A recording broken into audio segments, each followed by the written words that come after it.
Bismillahirrahmanirrahim. Bismillahirrahmanirrahim.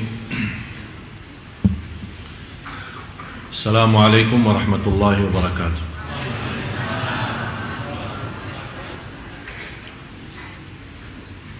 Alhamdulillahi rabbil alamin, wa ashhadu an la ilaha illallah wahdahu la sharika lahu waliyus salihin, wa ashhadu anna sayyidana wa nabiyyana Muhammadan abdullahi wa rasuluhu as-sadiqul amin.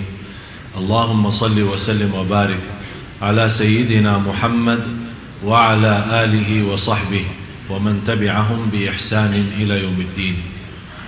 Subhanaka la ilma lana illa ma 'allamtana innaka antal alimul hakim. Maha suci Allah, saya tidak memiliki ilmu apa-apa, hanya saja apa yang diberikan oleh Allah subhanahu wa ta'ala. Alhamdulillah wa syukurillah atas segala nikmat yang telah diberikan oleh Allah subhanahu wa ta'ala. Dan menurut saya, khususnya jamaah Masjid Agung Sunda Kelapa telah mendapatkan banyak karunia dari Allah subhanahu wa ta'ala. Setiap waktu dan setiap saat kita bisa menikmati suasana dalam salat kita, suasana dalam ceramah kita, dan kita bisa merasakan kenikmatan di masjid saat kita beriktikaf. Dan mudah-mudahan semua amalan Bapak Ibu tidak ada yang sia-sia, dan mudah-mudahan semuanya menjadi mulia di sisi Allah subhanahu wa ta'ala. Dan saya yakin ini semua perjuangan Bapak Ibu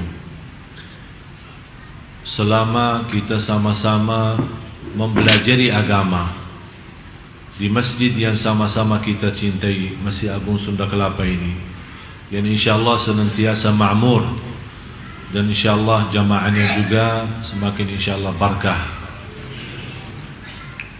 Saya yakin semua memperjuangkan dakwah di masjid ini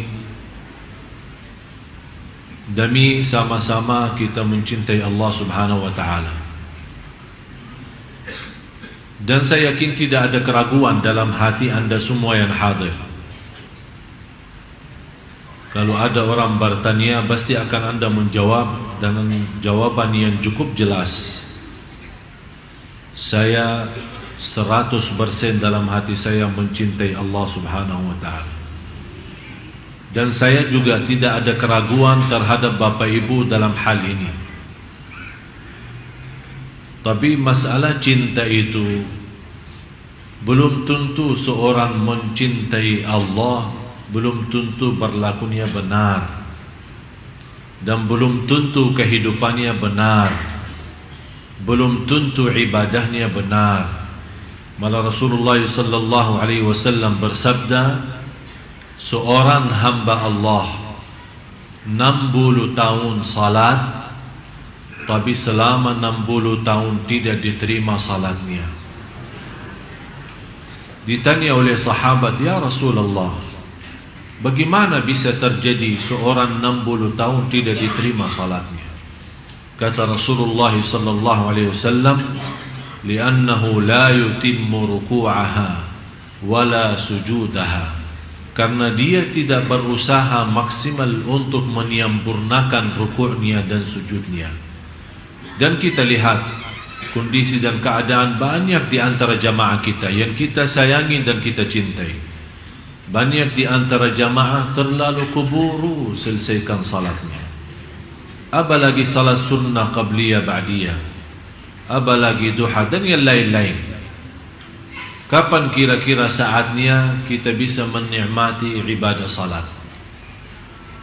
Jangan sampai kita termasuk dalam ancaman hadis Rasulullah sallallahu alaihi wasallam, 60 tahun tapi tidak diterima oleh Allah Subhanahu wa taala salatnya. Nauzubillah. Mudah-mudahan kita semua menjadi orang-orang yang bisa mendekatkan dirinya kepada Allah karena salat yang khusyuk, salat yang sempurna rukuknya dan sujudnya. Marilah kita sama-sama mempelajari dan masuki kepada amalan-amalan yang bisa membawa kita bukan hanya kita cinta Allah, tapi Allah subhanahu wa ta'ala juga mencintai kita semua. Karena mendapatkan kenikmatan dicintai Allah, ini sebuah kenikmatan yang cukup istimewa. Banyak orang yang dilalaikan, banyak orang yang tertipu oleh syahwat, hawa nafsu dan dunia. Walaupun dia punya target mencari ridha Allah subhanahu wa ta'ala dan menjadikan tujuan kehidupannya, qul inna salati wa nusuki wa mahyaya wa mamati lillahi rabbil alamin la syarika lah wa bidzalika umirtu wa ana minal muslimin. Jadi orang-orang yang sudah membaca ayat ini berkali-kali di dalam iftitah salatnya, ternyata dia tidak mendalami arti daripada doa ini.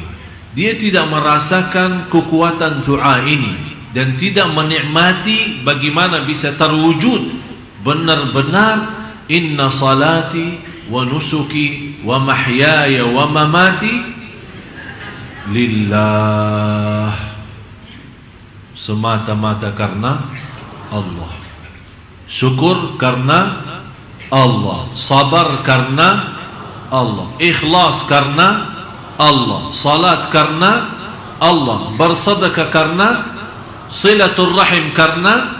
Di mana saja berada, selalu kita menjadikan diri kita dan kurbankan segala yang kita miliki karena Allah, baru akan terbentuk, akan Allah balas mencintai kita. Amalan-amalan yang pertama, orang-orang yang dicintai Allah subhanahu wa ta'ala, orang yang senantiasa membaca Al-Quran. Tapi bagaimana prinsip orang baca Al-Quran tapi dicintai Allah? Karena selama ini Bapak Ibu, saya yakin Anda semua suka baca Al-Quran. Malah ada yang saya kenal 1 minggu, 2 minggu kurang lebih khatam Al-Quran. Kurang daripada 1 bulan dia mampu khatam Al-Quran. Malah ada yang dalam 1 bulan khatam 2 kali, ada malah 3 kali, 30 juz dalam 1 bulan. Tapi masalahnya bukan berapa banyak baca, tapi bagaimana membaca. Selama ini kita membaca Al-Quran untuk mengkhatamkan, tapi yang saya minta kali ini agak sedikit kita rubah. Bagaimana saya bisa baca Al-Quran tapi saya mendapatkan Allah mencintai saya?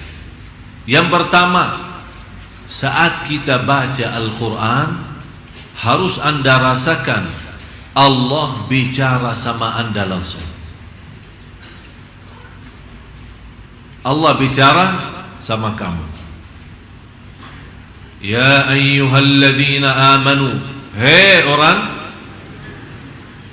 Yang dimaksud siapa? Saya. Rasakan.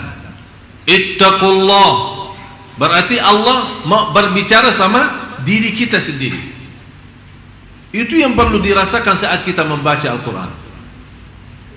Dan kita selama membaca Al-Quran, kita merasa, kata ulama, kalau mau berbicara sama Allah subhanahu wa ta'ala, salat. Tapi kalau Anda mau mendengar Allah berbicara, baca Quran. Kalau Anda mau mendengar Allah yang berbicara, baca.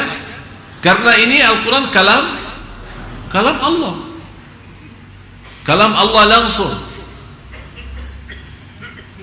Yang Allah sampaikan langsung, kalam Allah itu disampaikan kepada malaikat Jibril kepada Nabi Muhammad SAW, Nabi Muhammad kepada sahabatnya, dan seterusnya sampai kepada kita. Jadi yang ingin berbicara sama Allah, salat, hadap Allah, bicara, silahkan.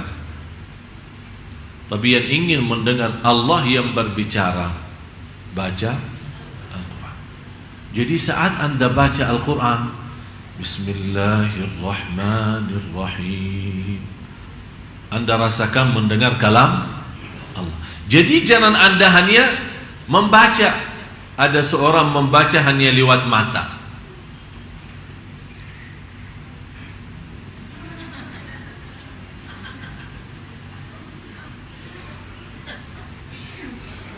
Tak akan bisa rasa. Kenapa? Apa manfaatnya suara? Suara agar didengar oleh.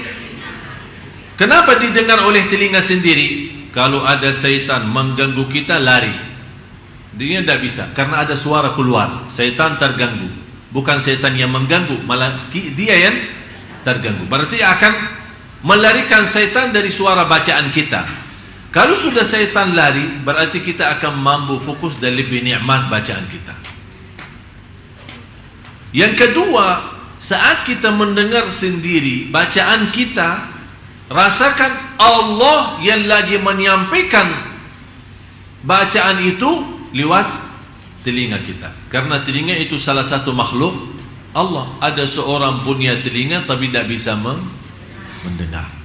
Ada orang punya mata tapi tidak bisa melihat. Jadi masalahnya bukan wujudnya mata atau wujudnya telinga, tapi masalahnya apakah dia berfungsi atau tidak, bisa menjadi berguna atau tidak. Bagaimana kita bisa mengaktifkan segala tubuh badan kita saat membaca? Begitu caranya.